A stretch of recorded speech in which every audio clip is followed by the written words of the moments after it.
بسم اللہ الرحمن الرحیم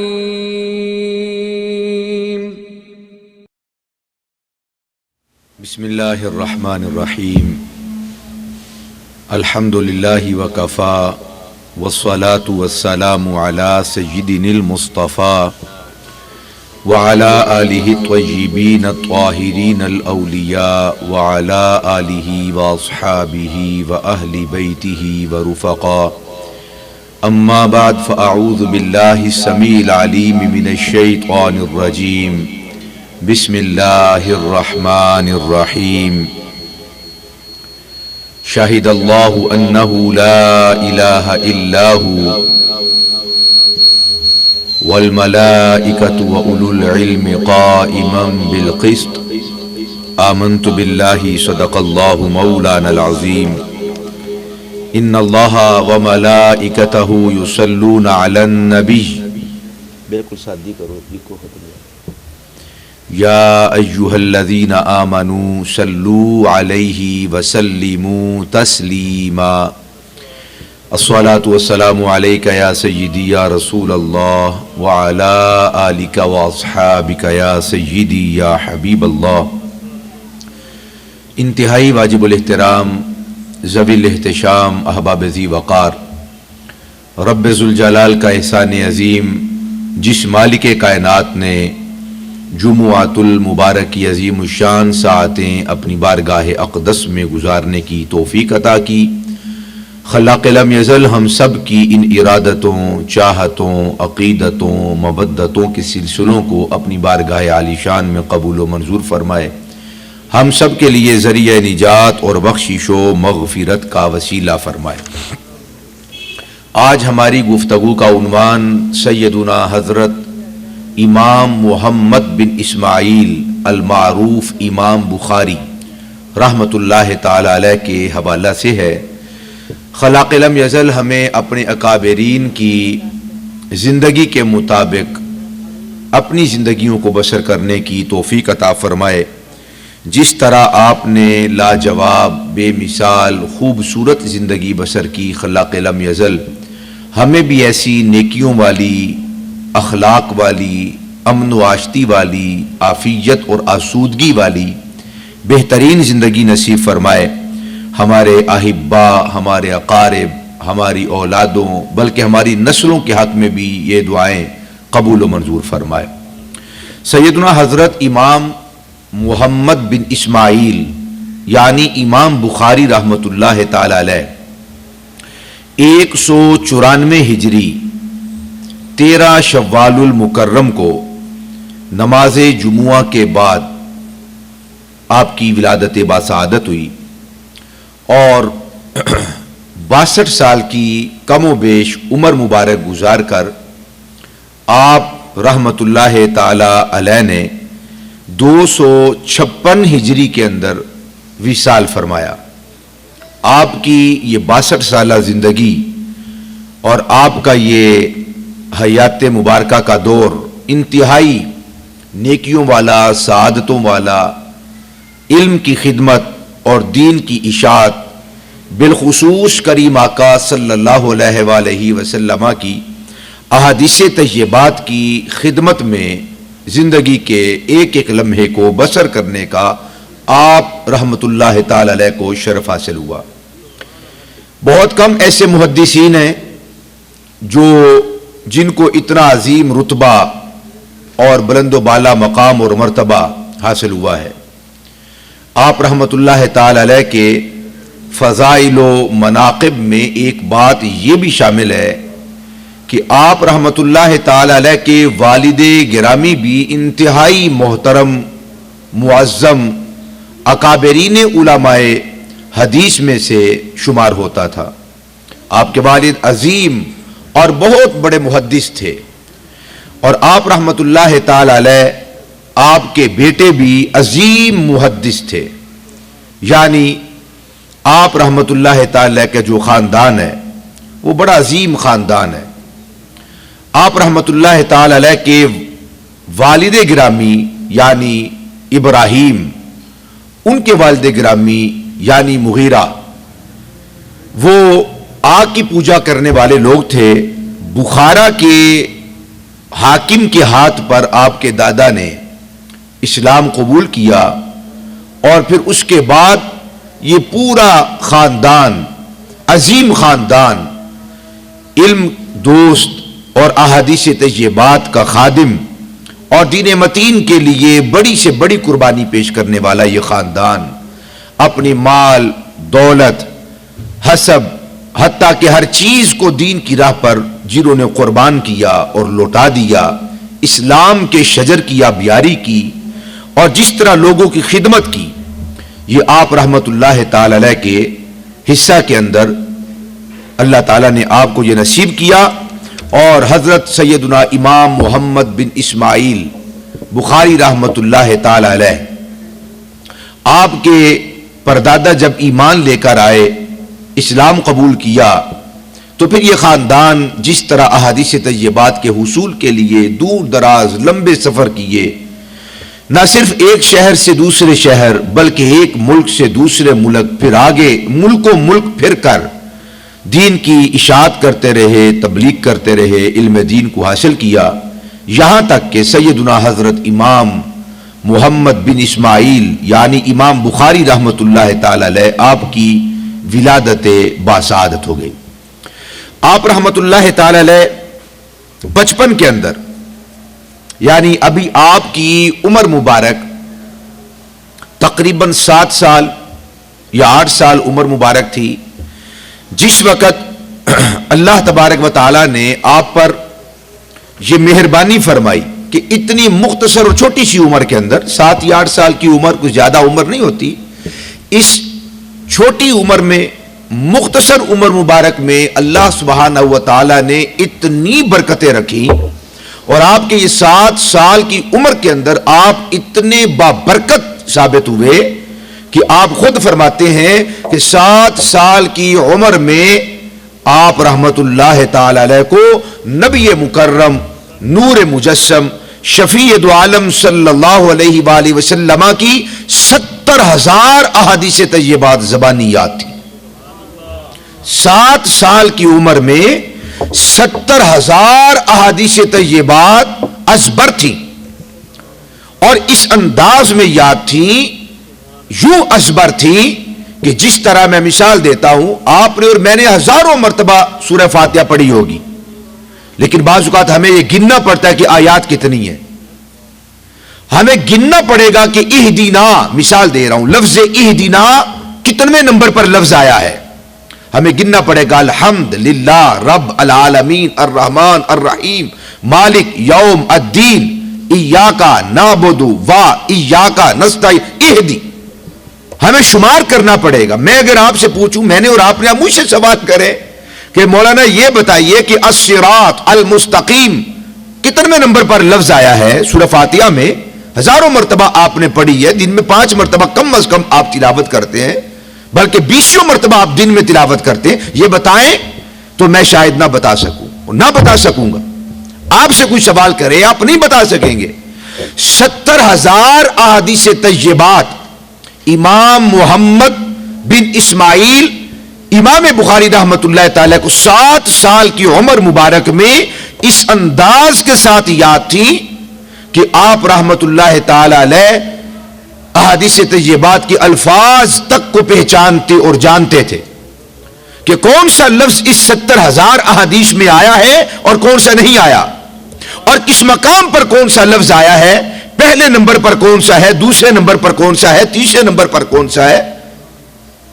پھر ان کو روایت کرنے والے جو اساتذہ، ماہرین، ائمہ فی الحدیث، راویان، ان کی اسماء، ان کے آباء و اجداد کی اسماء اور ان کے اساتذہ کی اسماء، ان کے طالب علموں کے اسماء اور تلامذہ کی اسماء، یعنی ان کے بارے میں پورا ایک نظام اور سسٹم کہ سفر کہاں سے کہاں تک کیا، کس ملک میں کس ماہر حدیث نے سفر کیا ہے اور کس ملک کے اندر سفر کیا ہے، اور کہاں کیا اور کہاں نہیں کیا، کتنے دن کون کہاں پر رہا، کتنے دن کون کہاں پر رہا. اتنی ڈیٹیل، اتنی تفصیل پھر ایک راوی تو ہوتا نہیں، 70,000 حدیثوں کے اندر اگر ایک ایک بھی آپ نام لے لیں، باقی سب چھوڑ دیں، کسی روایت میں 2، کسی میں 3، کسی میں 4، کسی میں 5، کسی میں 6، کسی میں 8، 10، 12، 15، 20 اسماء ہوتے ہیں، اگر ہم ایک حدیث میں ایک نام لے لیں فقط، کتنے نام ہوئے؟ 70,000۔ 70,000 تو آپ کو نام یاد نہیں ہوں گے، 70,000 تو مجھے محض نام نہیں آتے، شاید 70,000 نام ہم نے زندگی میں سنے نہ ہو۔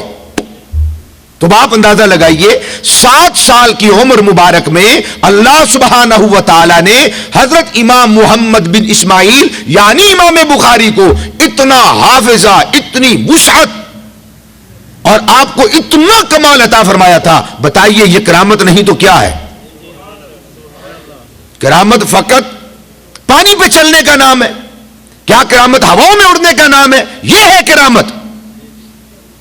70,000 احادیث طیبات 7 سال کی عمر میں، اور پھر ان کے ساتھ تعلق رکھنے والے جتنے علوم تھے وہ حضرت امام محمد بن اسماعیل بخاری رحمہ اللہ کو ازبر تھے، یاد تھے۔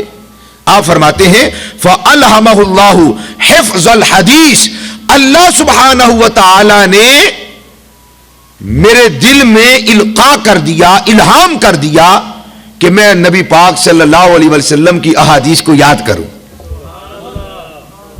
وَهُوَ فِي الْمَكْتَبِ، کیا آپ کی بڑی عمر تھی؟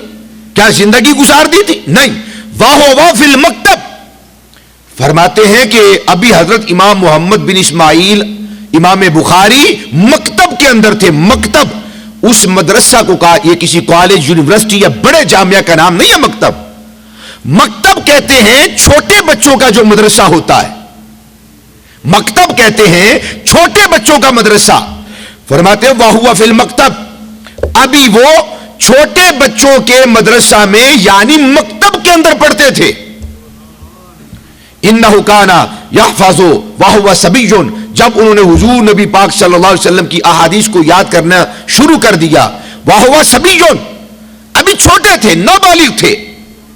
عموماً 12 سال کی عمر میں بچہ بالغ ہوتا ہے، عموماً 12 سال کی عمر میں بلوغت کا وقت ہے، 12 سے 15 سال۔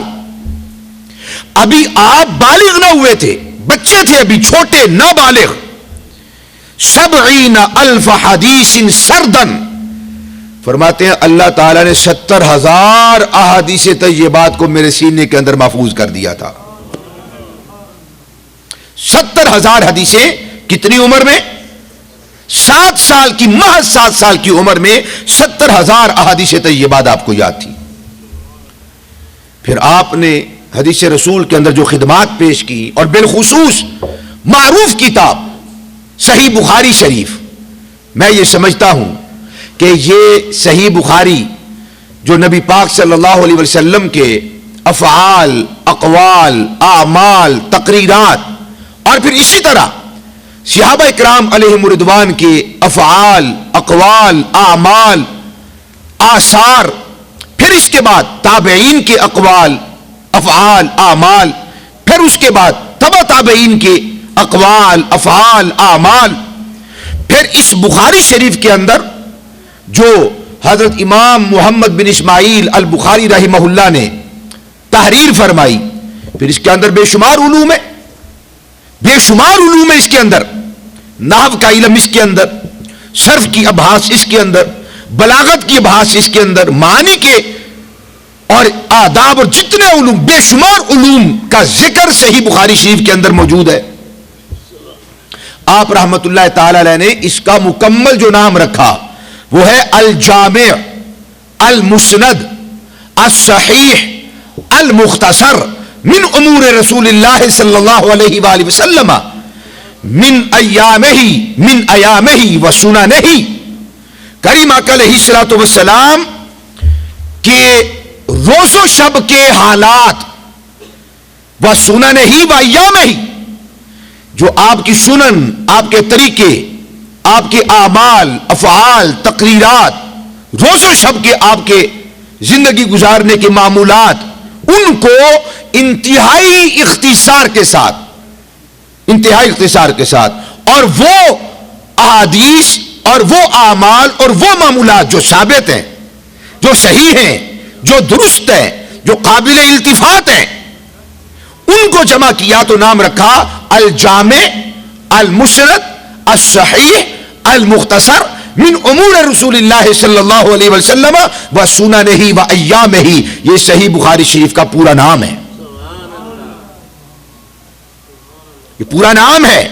اور یہ کتنی بڑی خدمت ہے صحیح بخاری شریف. آج میں جب احباب سے ملتا ہوں، چھوٹے چھوٹے علماء جن کا قد کاٹ ہی کو نہیں ہے، جن کا کوئی مقام ہی نہیں ہے، جن کی کوئی گل بات ہی نہیں ہے، وہ بھی اعتراض کرنے کے لیے چڑھ دوڑتا ہے حضرت امام بخاری پر، اور یوں نام لیتا ہے جس طرح کوئی گلی محلے کے کسی بچے کا نام لیا جاتا ہے. کون سیدنا حضرت امام بخاری رحمت اللہ تعالی علیہ، جن کے والد بھی محدث، جن کا بیٹا بھی محدث، خود محدث، لاکھوں احادیث طیبات آپ کو ازبر، مستحضر اور یاد، کوئی ایک لفظ بھی اگر آگے پیچھے کر دیتا تو حضرت امام محمد بن اسماعیل یعنی امام بخاری رحمت اللہ تعالی علیہ اس کو آگے نہیں چلنے دیتے تھے. آپ کی موجودگی میں کوئی زبر زیر کو آگے پیچھے نہیں کر سکتا تھا. بڑے بڑے جلیل القدر وقت کے ائمہ اور محدثین آپ کے سامنے، جبکہ آپ بچے تھے، چھوٹے تھے، نابالغ تھے ابھی، ان کے سامنے حدیث رسول صلی اللہ علیہ وسلم کو پڑھتے ہوئے تھر تھر کانپا کرتے تھے، ہچکچاتے تھے، ذکر تک نہیں کرتے تھے، بیان نہیں کرتے تھے، زبان میں لکنت آ جاتی امام بخاری کو دیکھ کر. اتنا جلیل القدر سید المحدثین، امام المحدثین، قدوۃ المحدثین، محدثین کے سرخیل، امام، بزرگ، بڑے، مقتدا، پیشوا، رہنما، مرشد اور ہادی ہے حضرت امام محمد بخاری رحمت اللہ تعالی علیہ. اس لیے آپ کا اسم گرامی آئے، حق یہ ہے خدا کی عزت کی قسم کہ نام مبارک سن کر ہی اپنے سروں کو جھکا لیا جائے. وقت کے جلیل القدر ائمہ اور محدثین نے کہا کہ حضرت امام محمد بن اسماعیل بخاری رحمت اللہ تعالی علیہ کا علم حدیث کے اندر مقام اور مرتبہ یہ تھا اور اتنی شان اور بلندی رکھتے تھے کہ وقت کے جلیل القدر محدثین اور ائمہ ان کے سامنے ایسے تھے جس طرح مرد کو اللہ پاک نے عورتوں پر حاکمیت دی ہے، غلبہ دیا ہے، بزرگ بنایا ہے، افسر اور حاکم بنایا ہے، جس طرح عورتوں پر کسی مرد کو فضیلت دی گئی ہے، اس طرح محدثین وقت کے جلیل القدر ائمہ کے اوپر اللہ تعالیٰ نے حضرت امام بخاری کو تسلط، غلبہ اور حاکمیت عطا فرمائی ہے. یعنی وقت کے محدثین ان کے سامنے ایسے ہیں جس طرح خواتین اور عورتیں مردوں کے سامنے. تو جس امام کا اتنا بلند مقام اور مرتبہ ہو تو پھر حق بنتا ہے کہ ان کا اسم گرامی سنے تو اپنے سروں کو جھکا لیا جائے. اور اتنا اہتمام اور محبت نبی کریم صلی اللہ علیہ وآلہ وسلم کے ساتھ، لاکھوں احادیث طیبات یاد تھی، لاکھوں احادیث، مگر ان میں سے نبی پاک کے افعال، اقوال، اعمال اور اصحاب رسول کے اسی طرح افعال، اعمال، اقوال، تقریرات، آثار، تابعین، تبع تابعین، سب کے اقوال کو جمع کریں 9000 اور کچھ یہ روایات بنتی ہیں. لاکھوں احادیث طیبات میں سے چھانٹ کر جو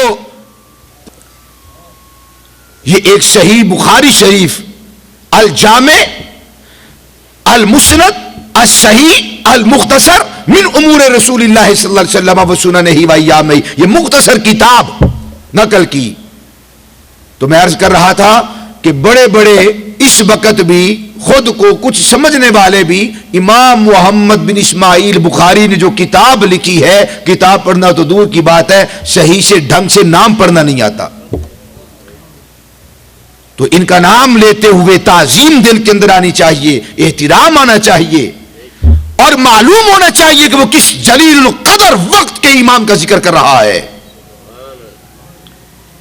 حضرت امام محمد بن اسماعیل بخاری رحمت اللہ تعالی علیہ نے نبی پاک صلی اللہ علیہ وسلم کی احادیث طیبات کو جمع کیا تو بڑا ہی خوبصورت انداز، شاید اس سے قبل ایسا انداز محبت اور انداز عقیدت کسی اور نے نہ اپنایا ہو. سنے کیا کرتے تھے؟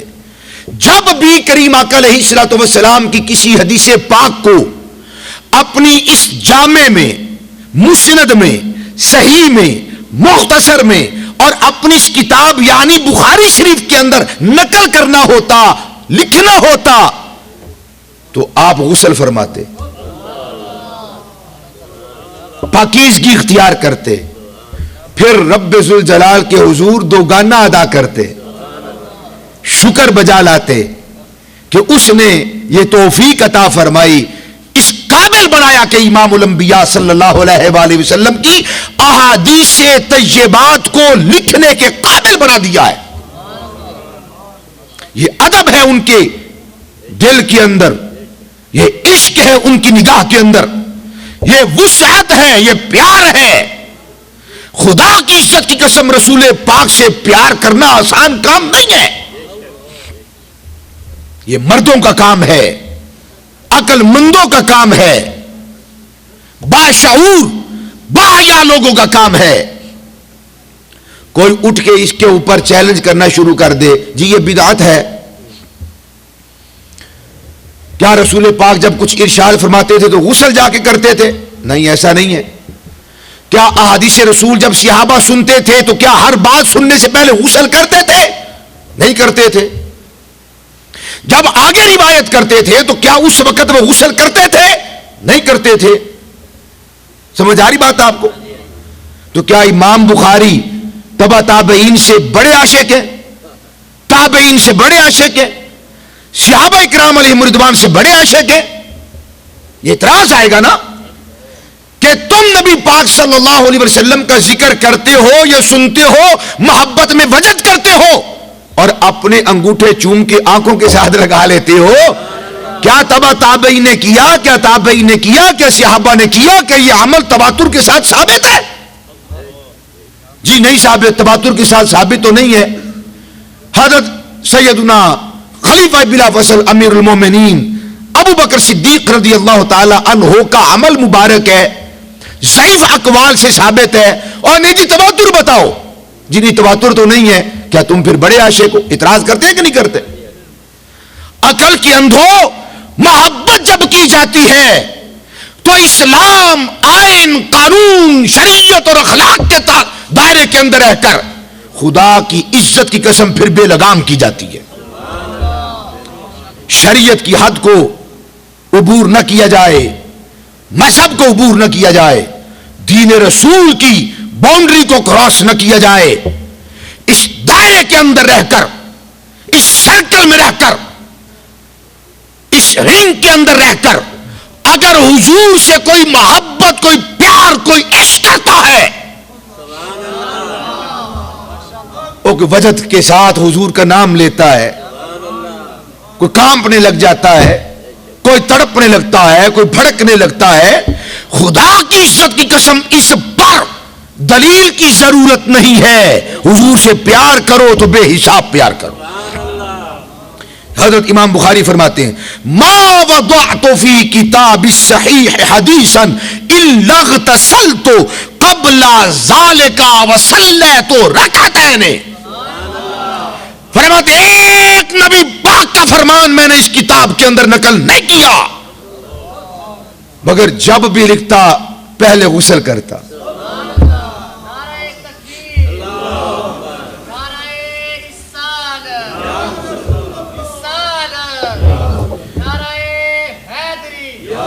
ما وضعت فی کتاب الصحیح حدیثا الا اغتسلت قبل ذلك وصلیت رکعتین.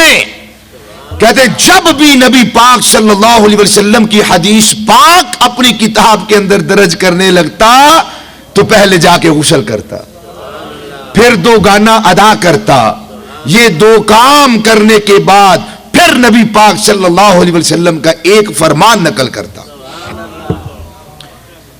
یہ 9000 سے زائد اقوال، اعمال، افعال، تقریرات، مقررات، آثار سب کو جمع کریں 9000 سے زائد مرتبہ. پتا چلا کہ ایک کتاب کو لکھنے سے پہلے کم از کم امام محمد بن اسماعیل بخاری نے ایک کتاب لکھنے سے پہلے 9000 مرتبہ غسل کیا ہوگا.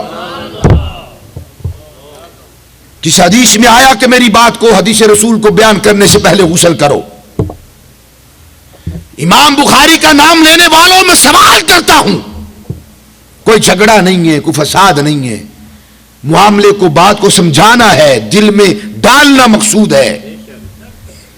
امام بخاری رحمت اللہ تعالیٰ کا جس عقیدت احترام کے ساتھ خدا کی قسم اہل سنت نام لیتے اور پیار کرتے ہیں، کوئی ایسے نام نہیں لیتا، کوئی ایسے پیار نہیں کرتا. دور جماتے ہیں، جال سازی کرتے ہیں کہ ہم امام بخاری کے ماننے والے ہیں. ہم اپنے انشاءاللہ آئندہ خطبات میں لے کر آئیں گے چیزیں. امام بخاری کا اگر کوئی پیروکار ہے اور صحیح پیروکار ہے تو وہ اہل سنت و جماعت ہے.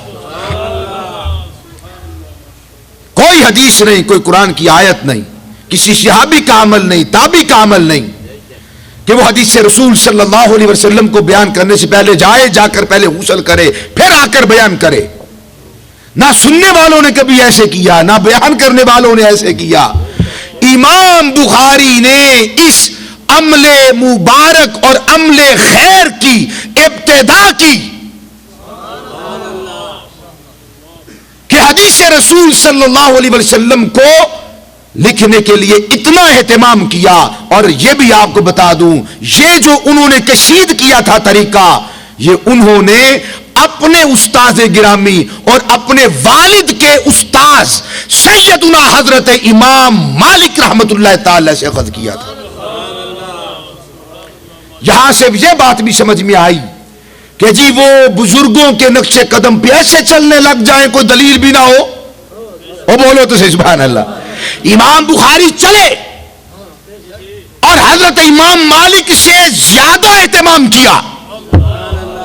سنیے، امام مالک امام مدینہ رحمت اللہ تعالی علیہ حضور کی جب احادیث طیبات کو بیان کرتے نہایت اہتمام کرتے، جا کے غسل کرتے، خوشبو لگاتے، مہنگا ترین جبہ، عمدہ ترین لباس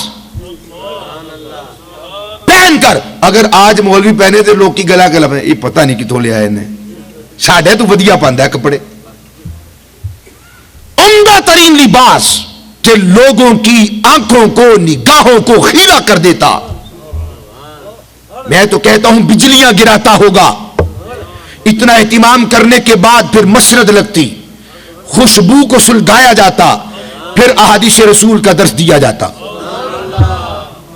ایک مسند میں 10 20 40 50 100 بعض اوقات ہزار احادیث طیبہ سنا دیتے. امام محمد بن اسماعیل بخاری نے یہ عمل مبارک اپنے استاد سے لیا. دلیل طلب نے کی کہ ہمارے استاد گرامی، اے امام مدینہ، اے امام مالک، یہ بتاؤ.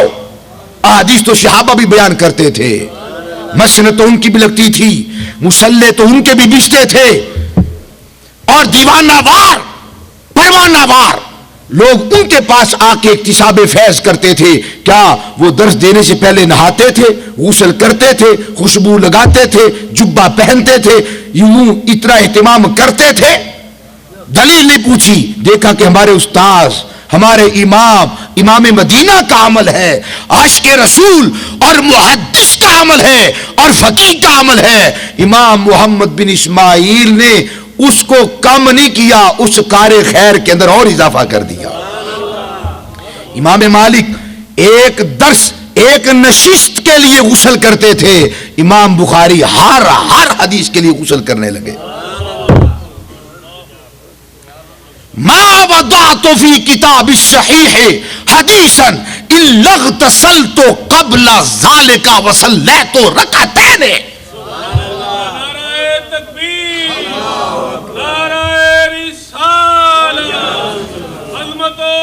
شان مصطفیٰ، عظمت و شان مصطفیٰ. پہلے نہاتے، غسل کرتے، اہتمام کرتے، طہارت حاصل کرتے، نفاست حاصل کرتے، پاکیزگی حاصل کرتے، پھر نبی پاک صلی اللہ علیہ وآلہ وسلم کی حدیث کو نقل کرتے. نمبر 2، وفی روایت تیقنت صحتہ، اور پھر یقین کرتے کہ یہ جو حدیث پاک لکھنے لگا ہوں یہ رسول پاک سے ثابت ہے. پھر صحیح بخاری کے اندر نقل فرماتے. اور پھر ایک اور مسئلہ، آج ہم علماء میں رہتے ہیں، لوگوں میں رہتے ہیں، چونکہ آج ہماری گفتگو امام بخاری ہے تو عالم دین ہونے کی حیثیت سے، کیونکہ ہمارے سننے والے صرف یہ سادہ مزاج احباب تو نہیں ہیں، بہت سارے علماء بھی سماعت کرتے، سنتے، اکتساب کرتے، اور نہ جانے کون کون آ کر سنتا ہے. تو یہ ایک اسلوب ہے. ایک عالم میں نے کئی مرتبہ سنا، جی یہ فیصلہ کیا ہے فلاں عالم نے، بھائی کس دلیل کی بنیاد پہ کیا ہے؟ وہ عالم کہتے ہیں دلیل نہیں میں دسنی، میرے کو ہے صحیح، میرے پاس ہے سودا، دسنا نہیں. میں کہتا ہوں دست بستہ جا کے گزارش کریں. اب کیا کریں؟ جب بھی کریں گزارش کریں اس عالم سے جا کر، مولانا، میاں جی، بزرگوں، وہ جو دلیل جس کی بنیاد پر آپ نے یہ فیصلہ کیا ہے، اس دلیل کو، اس حدیث کو، اس قول کو، اس فقہی جزیے کو علماء کے سامنے پیش کیجئے. چھپا کر نہ رکھیں، گھر میں نہ رکھیں، الماری میں نہ رکھیں، سینے تک محدود نہ کریں، نکالیں باہر، اس کو علماء پر پیش کریں، علماء پر پیش کریں. یہ کہنا کافی نہیں کہ میرے پاس دلیل ہے، میرے پاس کتاب ہے، میرے قول ہے، نہ، یہ کافی نہیں. جس مسئلہ سے یا جس جزیے سے، جس قول سے، جس حدیث سے، جس فرمانے الہی سے استدلال کیا ہے، اپنے علم کو علماء پر پیش کرو.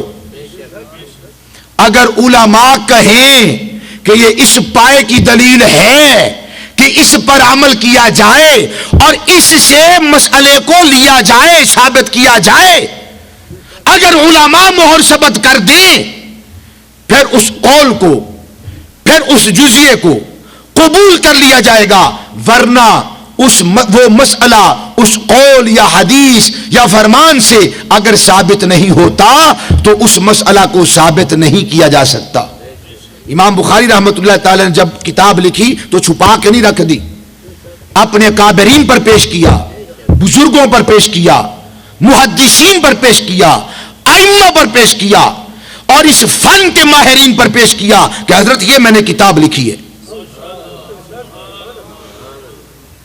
اکیلے گھر میں محدث نہیں بن گئے.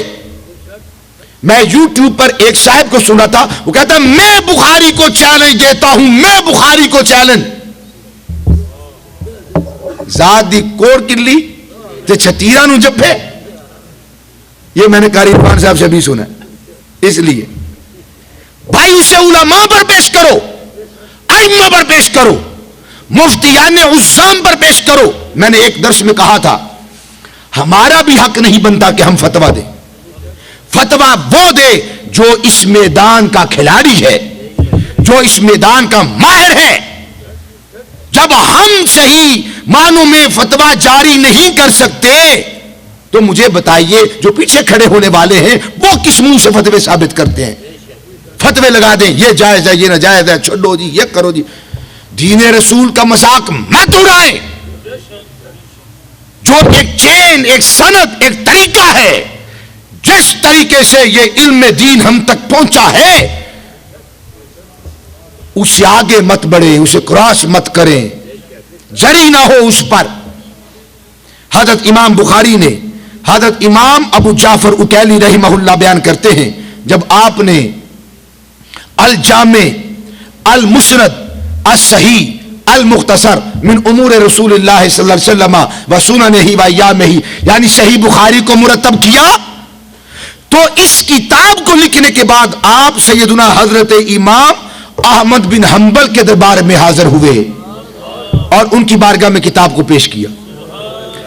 وقت کے جلیل القدر امام یحییٰ بن معین، میم پر زبر ہے، معین نہیں ہے، جن کو لفظ بھی پڑھنا نہیں آتا وہ کہتے ہیں میں چیلنج دیتا ہوں امام بخاری کو. یحییٰ بن معین نہیں، یحییٰ بن معین رحمت اللہ تعالی علیہ پر کتاب کو پیش کیا، اور امام علی بن المدینی رحمہ اللہ کے دربار میں کتاب کو پیش کیا، اور بہت سارے ائمہ اور شیوخ کے دربار میں کتاب کو لکھ کر پیش کیا. حضرت یہ میں نے صحیح بخاری لکھی ہے اور نقل کی ہے، مرتب کی ہے.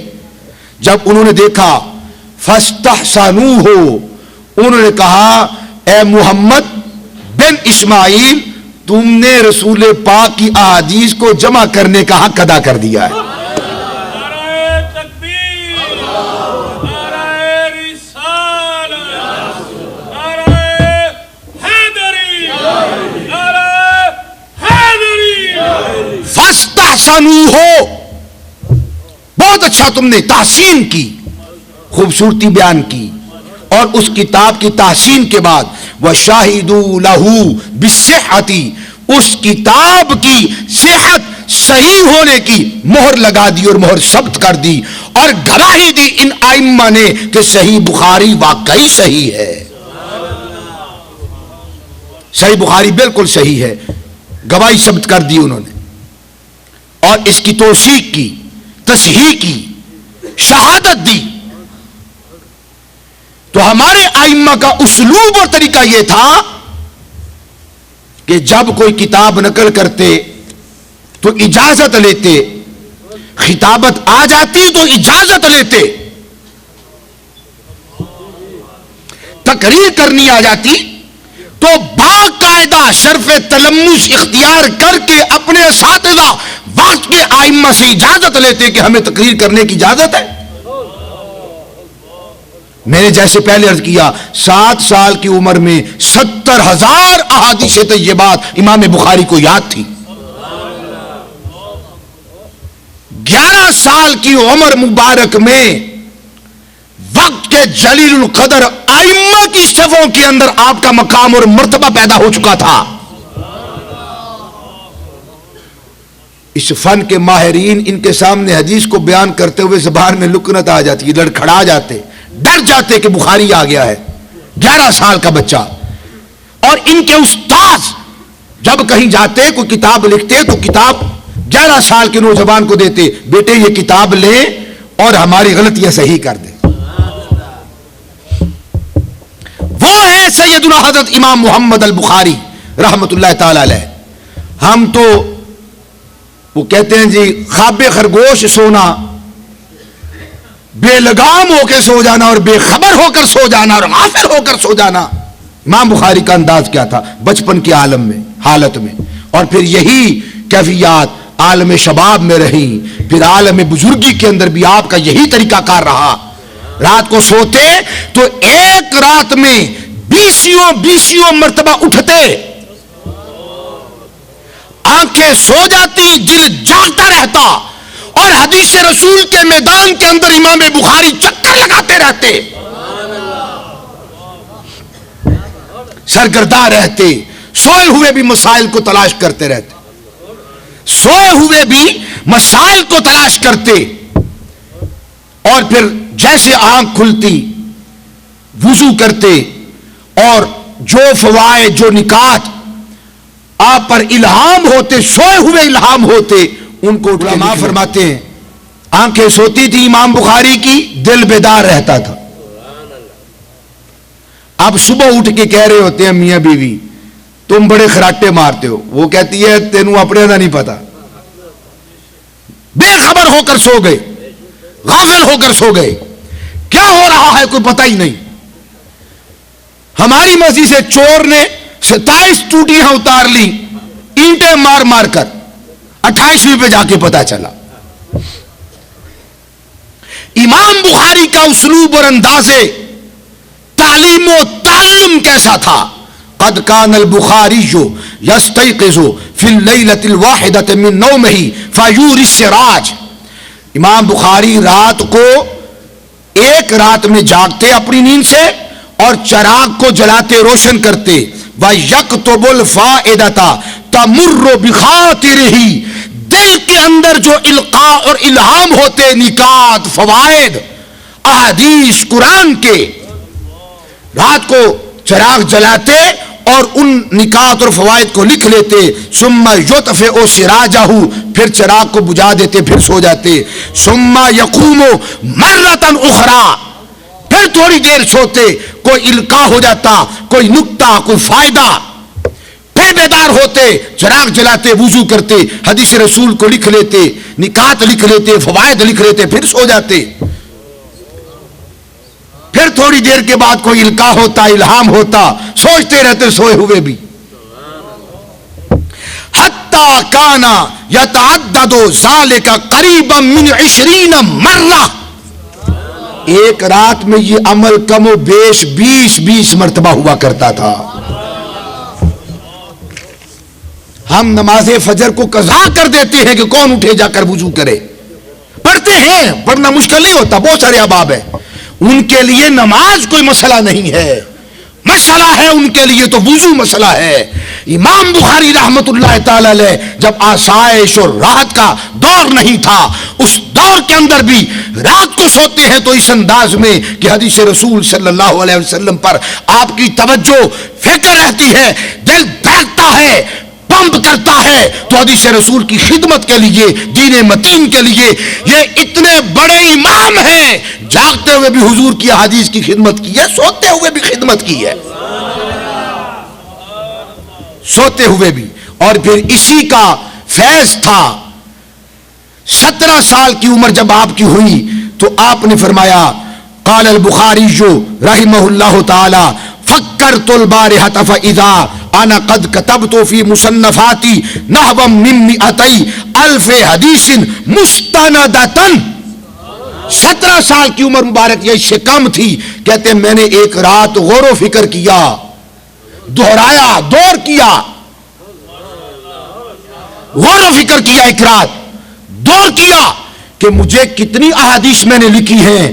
کہتے ہیں میں نے تقریباً شمار کیا، وہ 2 لاکھ احادیث بن گئی جو میں نے اپنے ہاتھ سے لکھی تھی. جس انسان نے کبھی زندگی میں 2 لائنیں اور 2 سطریں تک نہ لکھی ہو، وہ کہتا ہے میں امام بخاری کو چیلنج دیتا ہوں. کہتے ہیں 2 لاکھ احادیث میں نے شمار کر لی، 2 لاکھ احادیث. وَكَانَ يَحْفَظُهَا كُلَّهَا. کہتے ہیں پھر میں نے جب غور و فکر کیا تو صرف میں نے لکھی نہیں تھی، وہ 2 لاکھ احادیث طیبات مجھے ازبر تھی، یاد تھی.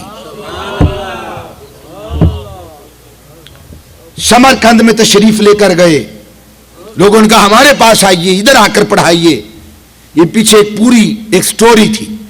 آپ کو سب کچھ چھوڑ چھاڑ کر جب سمرقند تشریف لے کر گئے تبلیغ کے لیے، وہاں پر 400 علماء نے، ہماری طرح مولوی تو نہیں تھے، وقت کے جلیل القدر 400 ائمہ نے فیصلہ کیا کہ امام بخاری کا آزمائش کرو، امتحان لو، اختبار کرو. 400 علماء نے کیا کیا؟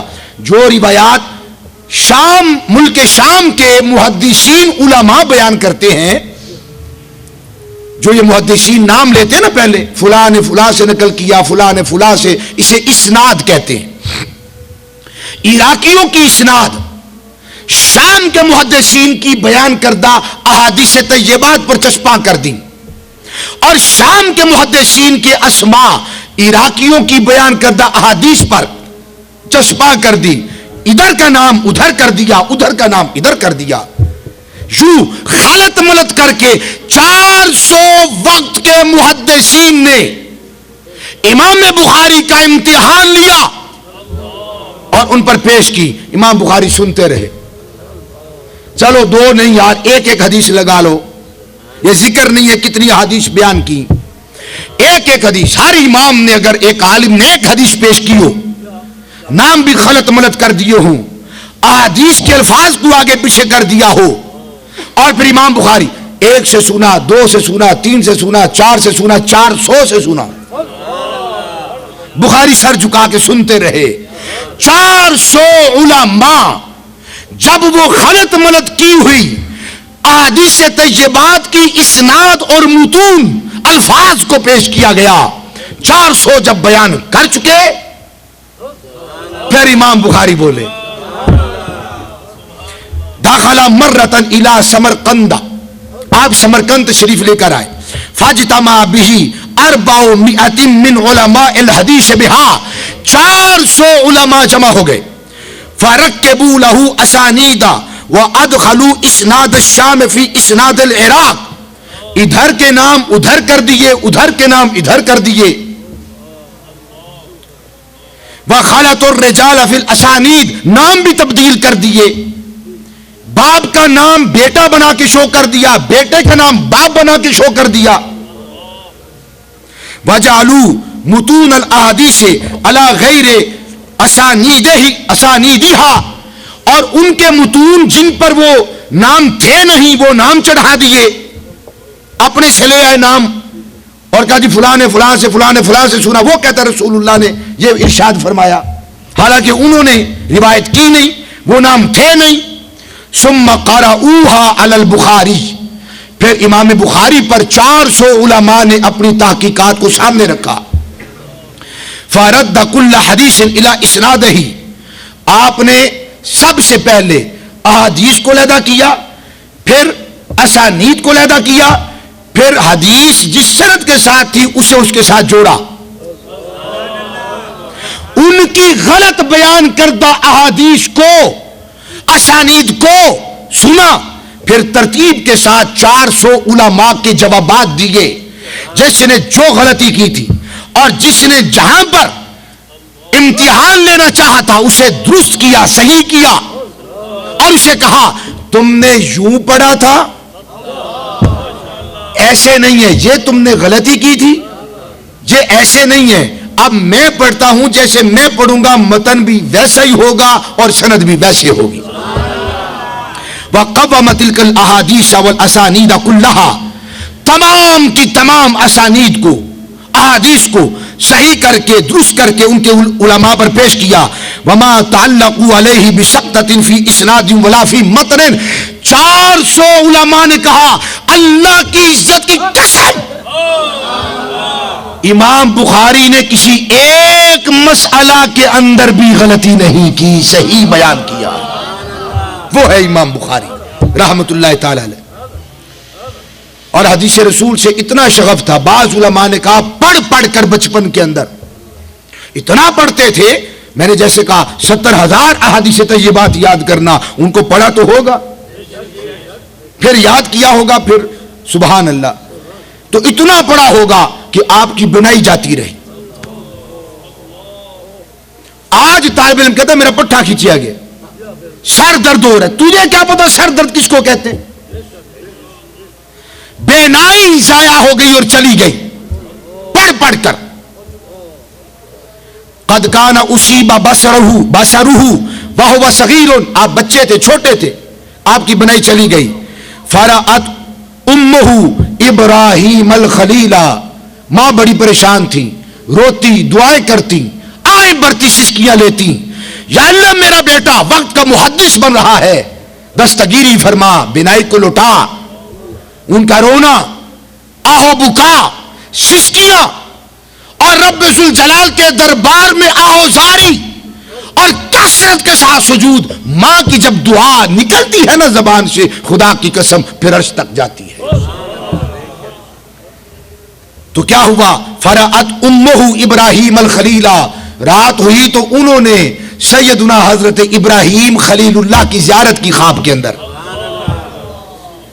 فقال یا حاضہی، آپ نے فرمایا اے بخاری کی اماں، قد رد اللہ علی والدکی بصرہ بکثرت دعائکی و بکائکی، تیری کثرت گریہ ازاری اور آہ و بکا اور دعا کے نتیجے اور وسیلے اور صدقے سے میرے رب نے تیرے بیٹے کی بنائی کو لوٹا دیا ہے۔ فَأَصْبَحَ وَهُوَ بَصِيرٌ، جب صبح ہوئی تو امام بخاری پہلے سے بھی زیادہ اللہ نے قوت بصارت کو فرما دیا۔ جو اولاد بگڑ جائے، ماں باپ کی نافرمان ہو جائے، گالیاں مت دیں، بد دعا مت دیں، لعنتیں مت کریں، مت چھڑکو، مت آوازار ہو جاؤ۔ اگر اولاد ہے ہاتھ میں نہیں رہی، قابو میں نہیں رہی، خدا کی عزت کی قسم مت بھاگو دائیں اور بائیں، اپنے رب کے حضور جھک جاؤ. کسے بھی پیر دا تویز اودو ہی کم مانے جدو رب چانے. اما ہے تو بازار نہ ہو، گالیاں نہ دے، بد دعائیں نہ دے، ٹرک کے نیچے مت دے، گاڑی کے نیچے مت دے. جو ماں بد دعا دیتی ہے، باپ بد دعا دیتا ہے، پھر وہ قبول ہو جاتی ہے. پھر وہ صرف ماں باپ کا باغی نہیں ہوتا، وہ ملک کا، قانون کا، شریعت کا باغی بن جاتا ہے. حقیقت یہ ہے کہ ماں نے بد دعا دی تھی، باپ نے ہاتھ اٹھا کر، وہ سڑ گیا تھا، وہ جل گیا تھا، اس نے ہاتھ اٹھا کے بد دعا دے دی. مت کرے ایسا. او لانتیا، او فلانیا اور فلانیا، اور اتنی گندی گالیاں نہیں. جب اولاد پر کوئی مصیبت، کوئی مشکل کشائی، مشکل آ جائے، ماں بھی ہاتھ اٹھائے، روئے، سسکیاں بھرے، آہوزاری کرے. اما یہ نہ کہ تنگ بڑا کی تاسو تو گالیاں شروع کر دے. اللہ کے حضور جھکے وہ بابا، اللہ کے حضور جھکے وہ مائی، اور پھر اس سے مانگے. خدا کی قسم کیا عجب کہ آج وہ اتنا باغی ہے، کل کو وہی پورے گھر کا سربر آوردہ بن جائے، سرخیل بن جائے، بزرگ بن جائے، اس کے سر پہ پگڑی آ جائے. حضرت امام بخاری نابینا ہوئے، بینائی چلی گئی تو ماں نے رو رو کر اتباع جواب دے چکے تھے. دعا کی تو اللہ نے بشارت لٹائی اور خوشخبری دینے کے لیے حضرت سیدنا ابراہیم خلیل اللہ کو بھیج دیا. یہ ماں کی دعا کا احترام ہے، یہ ماں کی آہو بکا کا اکرام ہے، تعظیم ہے. جد الانبیاء حضرت ابراہیم کو بھیجا، جاؤ جا کر خوشخبری دے دو. ہم نے فیصلہ کر دیا ہے جیسے یہ ماں کہتی ہے امام بخاری کی، اللہ بھی ویسے ہی فرما دیتا ہے. باتیں بہت ساری ہیں، میں اپنی آخری بات کو یہاں پر عرض کرنا چاہتا ہوں. میں نے پہلے کہا جس طرح امام بخاری رحمت اللہ تعالی کو اہل سنت مانتے ہیں، کوئی کیا مانے. حضرت امام احمد بن حمدون القصار رحمت اللہ تعالی کہتے ہیں، میں نے دیکھا، وہ امام مسلم، صحیح مسلم کے جو مصنف ہیں، شاگرد ہیں حضرت امام بخاری کے، کہتے ہیں رأیت مسلم ابن الحجاج، میں نے مسلم بن حجاج کو دیکھا. احمد بن حمدون کہتے ہیں جاء الی البخاری جی، وہ حضرت امام بخاری کے بارگاہ میں آئے، اپنے استاذ کے پاس آئے. فقبل بین عینیہ، اور آ کے امام بخاری کی دونوں آنکھوں کے درمیان بوسہ دیا. وقال دعنی حتی اقبل رجلیک یا استاذ الاستاذین سید المحدثین وطبیب الحدیث فی عللہ، اور کہا اے میرے استاذ گرامی، اے محدثین کے استاذ، اے طبیب، آپ کی بڑی مہربانی، مجھے اجازت دے میں آپ کے دونوں قدمین کو چوم لوں، میں آپ کے قدمین چوم لوں، آپ کے دونوں پاؤں چوم لوں. ہاتھ اور پاؤں چومنا اکابرین کے، بزرگوں کے، اولیاء کے، صالحین کے، اساتذہ کے، اے بریلویاں دا طریقہ نہیں، اے جلیل القدر محدثین دا طریقہ ہے. دعنی، مجھے اجازت دیجئے، حتی اقبل رجلیک، میں آپ کے پاؤں چوم لوں، مجھے اجازت دیں. وہ یوں کہتے، ثم سألہ، پھر کچھ ان سے سوال کیا، پاؤں چومے، پھر کچھ سوال کیا. فلما فرغا، پس جب فارغ ہوئے سوالات اور جوابات سے، قال مسلم، تو حضرت امام مسلم بن حجاج رحمت اللہ تعالی فرمایا، لا یبغضک الا حاسد. اے وقت کے امام بخاری، آپ اتنے بڑے عالم اور اتنے بڑے محدث ہیں، حاسد کے علاوہ آپ سے کوئی بغض نہیں رکھ سکتا. وَأَشْهَدُ أَنَّهُ لَيْسَ فِي الدُّنْيَا مِثْلَكَ، اور میں یہ اس بات کی گواہی دیتا ہوں. کس بات کی؟ أَشْهَدُ أَنَّهُ لَيْسَ فِي الدُّنْيَا مِثْلُكَ، لیسا کی خبر ہے، مثلک، میں اس بات کی گواہی دیتا ہوں کہ آپ جیسا دنیا میں اس وقت ماں نے کسی کو جنم ہی نہیں دیا. آپ سے افضل، آپ سے اعلیٰ، وقت کا اتنا امام، بڑا امام. 256 ہجری میں آپ کا وصال ہوا. ہینا شب عید الفطر کو، عید الفطر کے دن آپ کو دفنایا گیا. ہینا دفنا فاحت من قبرہ رائحۃ غالیۃ اطیب من المسک. جب آپ کو دفن کیا تو آپ کی قبر سے خوشبوؤں کے حلے آنے لگے. صرف یہ نہیں وقتی طور پہ آئے، فدام ذالک یامن، کتنے دن مسلسل ان کے مزار سے خوشبو آتی رہی. دین کی خدمت کی تھی. اللہ پاک نے یہ جزا دی، یہ صلہ دیا اور بدلہ دیا اور کرم فرمایا کہ ان کے مزار سے کتنے روز تک. اور میں نے ایک بیاض میں پڑھا کہ 2 مہینے، کم و بیش 2 مہینے مسلسل صبح و شام ان کے مزار پر انوار سے خوشبوؤں کے حلے آتے رہے. ثم علت سوار بید مستطیلۃ بحذاء قبرہ.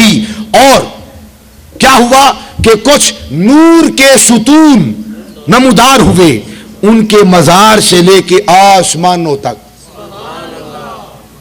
لوگ آتے اور وہ نور کے بڑے بڑے ستون دیکھا کرتے.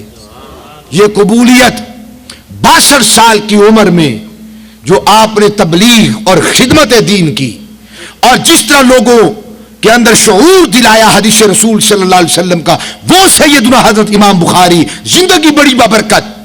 جب وصال با کمال ہوا تو اللہ پاک نے ان کے مزار کو بھی بابرکت بنا دیا. یہ محدثین کے فیصلے. کون سا نور کا مینار غلط کر کے دیکھو ساڈے پیراں دے قبر دیتے مزار دیتے نور دا ستون بن گیا. نا جی نا، یہ تو حرام ہے، شرک ہے، بدعت ہے. کیسی بات کر دی محدثین کا؟ نہیں، امام بخاری کے ہوا ہے. کبھی بات کر کے دیکھنا کہ فلاں بزرگ ہیں، ان کے مزار کی مٹی کو اٹھاؤ تو خوشبو آتی ہے. چیلنج ہو جائے گا، مناظرہ رکھ لیا جائے گا. ہو ہی نہیں سکتا. کیا تیرا پیر بڑا ہے یا ابو بکر صدیق بڑا ہے؟ کیا تیرا پیر بڑا ہے یا فلاں بزرگ بڑا ہے؟ ان کی قبر سے تو ایسی کوئی بات نہیں، تیرے پیر کی قبر سے خوشبو آتی ہے. انہوں نے کہا کہ ساڈے پیر بخاری دی قبر تو آندی ہے. اتنی تیز خوشبو کہ 2 ماہ تک مسلسل خوشبو آتی رہی اور لوگ اپنے اپنے گھروں میں اس خوشبو کو محسوس کرتے رہے. ہمیں بھی اللہ تعالیٰ ایسی بابرکت زندگی عطا فرمائے، ہماری اولاد، ہماری نسلوں کو. اور اس کے لیے تیاری تو کرنی پڑے گی، اس کے لیے تیاری کرنی پڑے گی. جس طرح ہر روز بابو بن کے تیار ہو کے کاروبار پہ جاتے ہو، ڈیوٹی پہ جاتے ہو، تیاری کرتے ہو. ایم اے ولی پیدا نہیں ہوں دے، ایم اے محدث تے علماء تے صلحاء پیدا نہیں ہوں دے. اس کے لیے تیاری کرنی پڑتی ہے. اللہ پاک ہمیں بھی وہ تیاری کرنے کی توفیق عطا فرمائے.